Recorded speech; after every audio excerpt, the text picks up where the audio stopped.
Пирогтардың ерекше түрі мрамор пирогын дайындаймыз. Ол үшін ұнымызға сары майымызды, қантымызды және жұмыртқамызды ұн қопысқышты салып, жұмсақ қамыр илеп аламыз.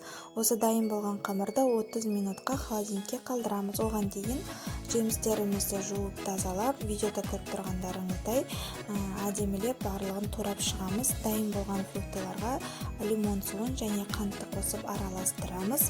Одан кейін холодильниктегі қамырымызды алып тапаға жайып, вилкамен осылай кесіп шығамыз да үстіне крахмал себеміз. Одан кейін фруктыларымызды салып қыздырылған пеште пісіріп аламыз. Пирогымыз суығанша желемізді дайындаймыз. Ол үшін өз инструкциясы бойынша дайындалады. Оған кішкене қантымызды және қайнаған жылы суды құйып піскенше 30 минутқа қалдырамыз. Дайын болған желені қайнағанға дейінгі температурада жақсылап қозғап тұрып дайындап аламыз. Одан кейін осы ыстық күйінде фруктылармен бірге араластырып, жаңағы суылған пирогымызға құйып шығамыз. Одан кейін оны бір түнге холодильникке қалдырамыз.